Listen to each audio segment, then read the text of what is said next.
ഞാനിപ്പോൾ വിനോദേട്ടനെ എനിക്ക് അറിയാവുന്ന ഒരു 20 വർഷമായിട്ടെങ്കിലും അറിയാം. ഒരുപാട് തമാശ പരിപാടികൾ നമ്മൾ ഒന്നിച്ച് ചെയ്തിട്ടുണ്ട്. എൻ്റെ സിനിമയിൽ വിനോദേട്ടൻ ഉണ്ടായിരുന്നു, ഒക്കെ ശരിയാണ്. ഇപ്പം പക്ഷേ ഞാൻ ഈ സ്റ്റെഫി വിളിക്കുമ്പം സംഗീത സംവിധായകൻ കൂടിയായ വിനോദ് കിടാമംഗലം എന്ന് പറഞ്ഞ ഒരു തൂവലും കൂടി എടുത്ത് തലയിലേക്ക് വെച്ചേക്കുന്നു. അതിനെക്കുറിച്ച് ആദ്യം അറിയണം, എന്നിട്ട് ബാക്കി. നമ്മൾ ഒരുമിച്ച് മിമിക്രി അവലംബിച്ചു, പ്രോഗ്രാം ചെയ്തിട്ടുണ്ട്. സിനിമയിലും എനിക്ക് അവസരം തന്നു. പക്ഷേ അവസാനം ചോദിച്ച ചോദ്യം, ഒരു സംഗീത സംവിധാനത്തിലേക്ക് എത്തി നിൽക്കുന്നതിൻ്റെ ഉത്തരം, എൻ്റെ കാരണക്കാരൻ മറ്റാരുമല്ല, ഇന്നത്തെ അതിഥിയായിട്ടുള്ള നമ്മുടെ സലിമേട്ടൻ തന്നെ.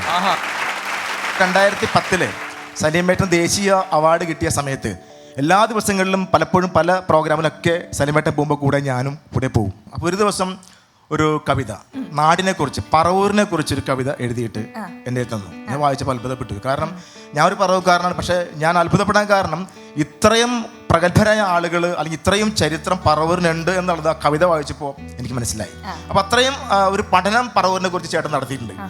ചേട്ടൻ ഉദ്ദേശിച്ചത് ഈ കവിത വായിച്ചതിന് ശേഷം അഭിപ്രായം പറയുക മാത്രമേ ഉണ്ടാവുള്ളൂ. ഞാൻ ആ കവിത ഒരു കോപ്പി എടുത്തു, ഞാൻ വീട്ടിൽ പോയി. ഞാൻ അന്ന് രാത്രി തന്നെ ഒരു ഏകദേശം ഒരു ട്യൂണൊക്കെ ഇട്ടിട്ട് രാത്രി ഒരു 11:30 മണിക്ക് ഞാൻ ചേട്ടനെ വിളിച്ചു. ചേട്ടാ, ഈ ട്യൂൺ എങ്ങനെ ഉണ്ടെന്ന് ചോദിച്ചു. അസലായിട്ടുണ്ടല്ലോ, കലകിയിട്ടുണ്ട്, നീ നാളെങ്കിലും പോരി എന്ന് പറഞ്ഞു. ഞാൻ പിറ്റേ ദിവസം ചെന്നപ്പോൾ ഞാൻ ഒന്നുകൂടി നേരിട്ട് ഞാൻ ഇരുന്ന് പാടി കേൾപ്പിച്ചു. പുള്ളി പറഞ്ഞ്, സത്യം പറഞ്ഞാൽ ഞാനിത് വേറെ ആളെ കൊണ്ട് ട്യൂൺ ചെയ്യിപ്പിക്കുന്നതാണ്, ഇനി വേറെ ആരും ട്യൂൺ ചെയ്യണ്ട, നീ തന്നെ ട്യൂൺ ചെയ്തതായി, നിനക്ക് ഇഷ്ടമുള്ള ആൾക്കൊണ്ട് പാടിക്കാമെന്ന് പറഞ്ഞു. അങ്ങനെ ആദ്യമായിട്ട് ആ പാട്ട് ഞാൻ ട്യൂൺ ചെയ്തു. OU ബഷീർ എന്ന് പറഞ്ഞ പറവൂരിലെ പ്രിയപ്പെട്ട ഗായകൻ പാടി. അതിൻ്റെ റെക്കോർഡിങ്ങും സ്റ്റുഡിയോ റെന്റും അതിൻ്റെ ഫുൾ പ്രൊഡ്യൂസറും അത് പാടിപ്പിച്ചതും എല്ലാം അതിൻ്റെ ചെലവെടുത്തത് ഈ സലിമേട്ടനാണ്. വിനോദിന്റെ കുടുംബപരമായിട്ടൊരു സംഗീതമുണ്ട്. അമ്മാവൻ സിദ്ധാർത്ഥ വിജയൻ എന്ന് പറഞ്ഞ അദ്ദേഹം ഒരു പാട്ടുകൾ ചെയ്തു. അതെ, മണിയുടെ ഒട്ടുമിക്ക പാട്ടുകൾ ചെയ്ത പുള്ളി തന്നെയാണ്. ഈ സിദ്ധാർത്ഥ വിജയൻ മാഷ് ചെയ്തിട്ടുള്ള ഒരു സൂപ്പർ ഹിറ്റ് പാട്ടുണ്ട്, മണിച്ചേട്ടന്റെ നാടൻ പാട്ട്, സിനിമയിലുള്ളതാണ്.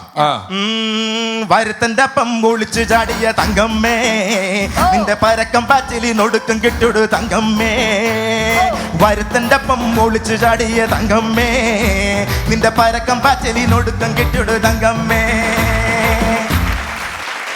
ഇങ്ങനെ ഒരുപാട് പാട്ടുകൾ ചെയ്തിട്ടുള്ളതാണ്. അവരുടെ മരുമോനാണ് വിനോദേട്ടൻ. പിന്നെ കെടാമംഗലം എന്ന് പറയുന്നത് നമുക്കറിയാം, വലിയ കാതികന്റെ നാടാണ്. അല്ല, വിനോദ് കാതികനായിരുന്നു. എത്ര സിനിമ കഴിഞ്ഞു വിനോദേട്ടാ? സിനിമ ഏകദേശം 75 പല സിനിമകൾ കഴിഞ്ഞിട്ടുണ്ട്. വിനോദേട്ടൻ ഒരു മാസ്റ്റർ പീസ്, മറ്റേ പണ്ടൊക്കെ കൊണ്ടൊക്കെ ജിങ്കട ജിങ്കട, അത് ഒരു 4 പേര് ഞങ്ങൾക്ക് വേണ്ടി പാടിത്തരാം. അസ്പഷ്ടതേ തുംഗഭദ്രേ ജൽപനേ കരാള മൃദംഗ വിരാജിതേ വിചിത്രേ.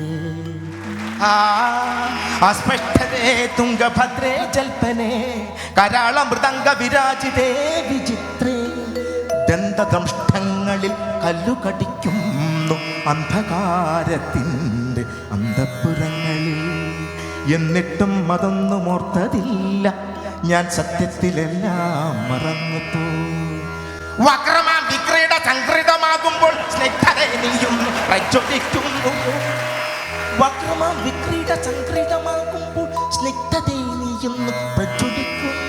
കടികാര സൂചിത്തുമൂർച്ച കൂട്ടുന്നവർ അധികാര കേന്ദ്രങ്ങൾ പ്രക്ഷുബ്ധമാക്കുന്നു. എന്നിട്ടും അതൊന്നും ഓർത്തതില്ല ഞാൻ, സത്യത്തിലെല്ലാം മറന്നുപോയി. ഉജ്ജലം നിർജ്ജലം കാഞ്ചന സ്ഫോടനം സ്പന്ദന പൂങ്കാരനാട്ട് പ്രഭാവത്തെ സാക്ഷിയാം സാക്ഷിപത്രം അഗ്നിപർവ്വതം സ്വാധയാകും നക്ഷത്ര കൂട്ടങ്ങൾ.